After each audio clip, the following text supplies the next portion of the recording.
할렐루야. 우리 이 시간 함께 주님께 찬양 드림으로 수요일 새벽 예배를 하나님 앞에 올려드리겠습니다. 찬송가 216장입니다. 찬송가 216장입니다.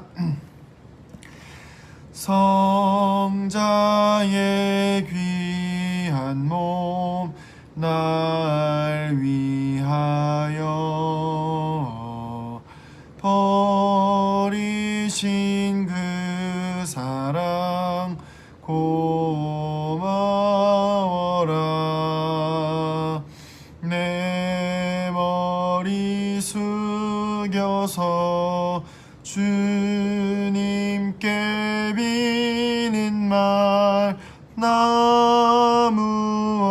주님께 바치리까.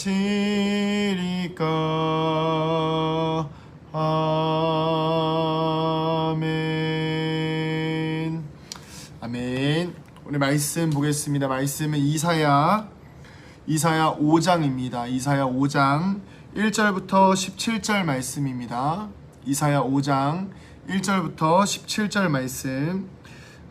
오늘은 16절과 17절 제가 읽어보도록 하겠습니다.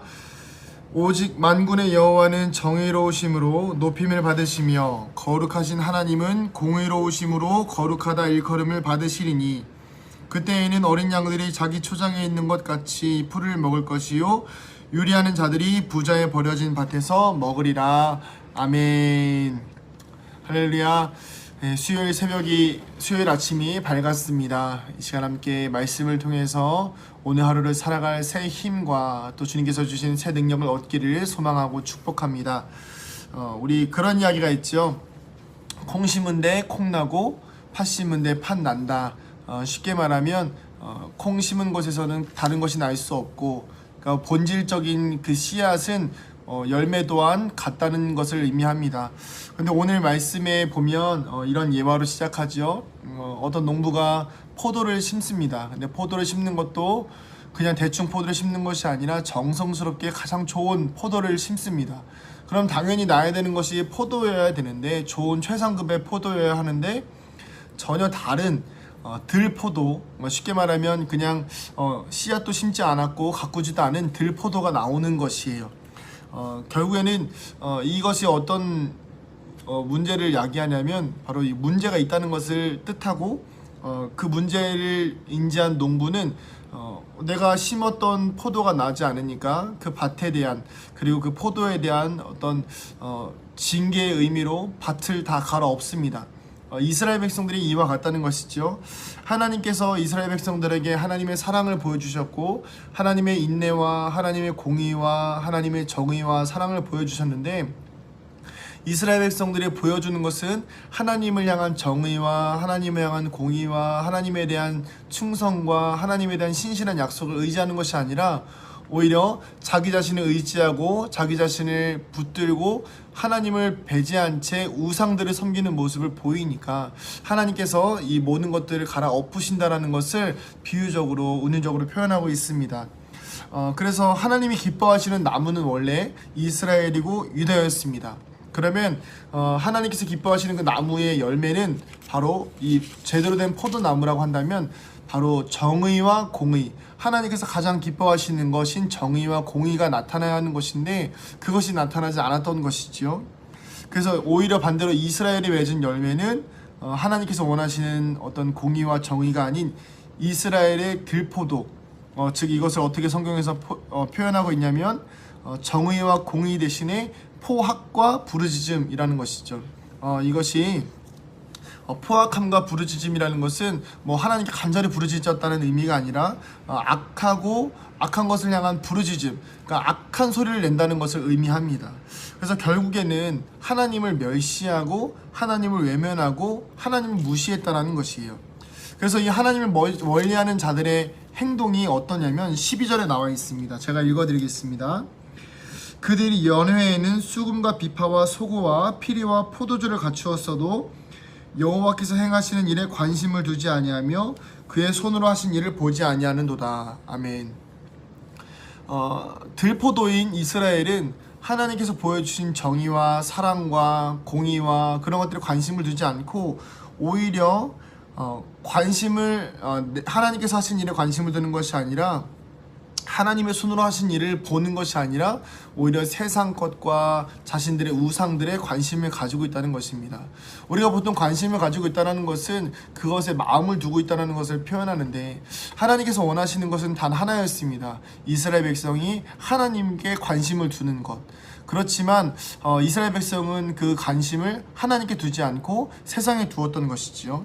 그러니까 하나님께서 이스라엘 백성들을 심판하시는데 어떻게 심판을 하시냐면 바로 13절에 이렇게 나옵니다. 그러므로 내 백성이 무지함으로 말미암아 사로잡힐 것이요. 그렇습니다. 보통은 이 내용 자체가 뭐 그렇게 별거 아닌 것처럼 보이지만 이스라엘 백성들이 얼마나 하나님 앞에 관심이 없었는지를 보여주는 장면이고, 동시에 하나님께서는 그렇게 이스라엘 백성들을 내버려 두시는 것을 의미합니다. 무엇이냐면 보통은 고차원적인 존재일수록, 그러니까 생각을 많이 하는 사람일수록 신에 대한, 신적인 존재에 대한, 영적인 세계에 대한 관심이 높습니다. 그래서 제가 어느 책에서 봤는데 수학을 잘하는 사람들이 계속 관심을 두다 보면 철학으로 발전한다고 합니다. 그래서 이제 과거에 우리 뭐 중세 시대에 유명한 우리 미술가들이나 이런 예술가들이 또 수학을 많이 하는 사람들이 있죠. 그리고 철학자들도 많이 있었습니다. 그리고 이 철학이 또 발전이 되면 어디로 관심이 가냐면 결국에는 궁극적인 신적인 존재인 신학, 하나님에 대한 궁금증이 생기기 때문에 신학에 관심을 가게 된다고 합니다. 그래서 최고의 학문은, 가장 높은 지성적인 영적인 학문은 바로 신학이라고 할 수가 있는데, 바로 우리 하나님을 아는 것이겠지요. 그러나 하나님께서는 자신에게 관심을 두지 않는 그 백성들을 향하여서 스스로 무지에 빠질 수 있도록 그냥 내버려 두신다는 것이고, 오히려 그 백성들이 죄를 짓고 우상을 섬기는 것들에 대해서 그냥 내버려 두신다는 거예요. 그러니까 무지하여서 사로잡히는데 우리가 좀 요즘 시대가 그렇습니다. 영적인 것에 관심이 많이 없죠. 그리고 오히려 단순하고 자극적인 것들을 즐깁니다. TV를 봐도 그렇고요. 또 그리고 세상을 흘러가는 흐름들을 봐도 그렇고요. 많이 단순해져야 되는 것들을 좋아하고, 그 단순한 것이 정말 그냥 단순할 필요가 있어서 단순한 것이 아니라 자극적인 겁니다. 굉장히 자극적이고, 그리고 그 자극적인 것들을 즐겨하고 쾌락을 좋아합니다.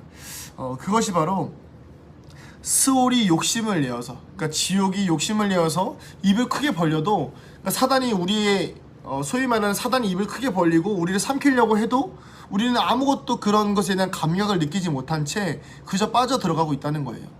정말 위험한 이야기이고 정말 우리에게 경각심을 깨우는 이야기입니다. 영적으로 깨어있기를 축복합니다. 굉장히 중요한 이야기예요. 왜냐하면 우리가 그 단순한 무지가 아니라 영적인 무지, 하나님께서 우리를 계속해서 깨어나라고 이야기하시지만 우리가 깨어나지 못하고 단순하고 자극적이고 눈에 보이는 것을 쫓아가고 하나님은 없다 하고 하나님보다 더 좋아하는 우상들이 생기기 시작할 때 스올, 지옥이, 사단이 우리를, 어둠이 죽음이 우리를 삼키려고 입을 벌려도 우리는 그 안에 들어가는지 모르고 살아가고 있다는 것입니다. 사랑하는 은강교회 성도님들, 깨어있으시기를 축복합니다. 사단은 지금도 입을 벌리고 우리를 삼키려고 하고 있습니다. 영적으로 깨어있지 않으면 우리는 삼켜질 수밖에 없고, 기도하지 않으면 우리는 무너질 수밖에 없습니다. 그러나 하나님은 정의로우시고 공의로우신 분임을 우리는 기억해야 합니다. 그러기에 우리가 이 악한 사단마귀 권세에 넘어가지 않고 깨어있으려면 우리는 무엇을 기억해야 하냐면 하나님의 정의와 하나님의 공의를 기억해야 하는 것입니다. 하나님의 정의와 하나님의 공의는 무엇으로 표현할 수 있냐 하면 바로 거룩이라는 것입니다. 그러기에 오늘도 우리는 거룩을 추구하며 살아가야 합니다. 하나님께서 이스라엘 백성에게 요구하신 것은 뭔가 대단한 것이 아니었습니다. 바로 하나님 한 분만을 생각하며 살아가는 것, 그것이 바로 거룩이지요. 하나님의 관점에서 생각하고 하나님의 관점에서 바라보고 하나님의 관점에서 묵상하며 하나님의 관점에서 이 땅을 살아가는 것, 그것이 바로 거룩이고 그것이 바로 공의와 정의라는 것입니다. 하나님이 공의고 하나님이 정의입니다. 우리는 여러 가지 인간들의 정의를 내세우고 여러 가지 인간들의 공의를 내세울 때가 있습니다. 그러나 그것은 인간의 법이고 인간의 공의이지 하나님의 공의는 아닙니다. 우리는 철저하게 하나님의 공의 앞에서 거룩을 유지해야 하는 것입니다. 도덕적인 관점을 지켜야 될 수도 있지만 더 중요한 것은 그 도덕을 뛰어넘는 하나님의 공의가 더 중요하다는 것입니다. 오늘 내가 추구해야 할 영적인 가치는 정의와 공의를 행하는, 즉 거룩을 위해서 살아가야 하는 우리의 믿음의 한 걸음 한 걸음입니다. 오늘 하루를 살아가시는 동안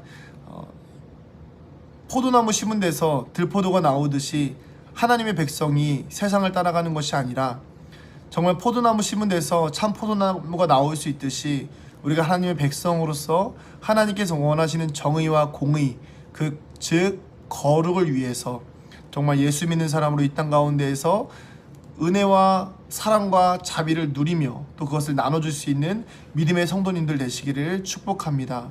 오늘 하루 어떻게 살아가시겠습니까? 거룩을 추구하는 백성으로 나의 말과 행동, 내가 보는 시선과 내가 살아가는 삶의 반경들을 더 하나님의 영역으로 넓히시며 살아가는 믿음의 성도님들 되시기를 축복합니다. 기도하시겠습니다. 하나님, 오늘 하루도 우리 사랑하는 성도님들의 삶을 지켜주시기를 축복합니다. 주님, 붙들어 주시옵소서. 무분별하게 세상을 따라 흘러가는 것이 아니라 오직 주님께서 보여주신 정의와 공의를 따라서 거룩을 쫓아 행할 수 있는 그런 거룩한 삶을 살아가는 믿음의 성도들 되게 하여 주시옵소서.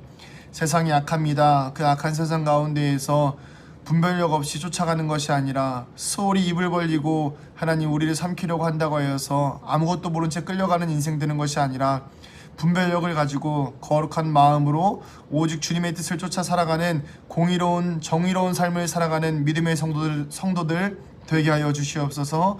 오늘 하루를 축복하며 예수님의 이름으로 기도합니다. 아멘. 오늘 하루도 마라나타입니다. 승리하세요.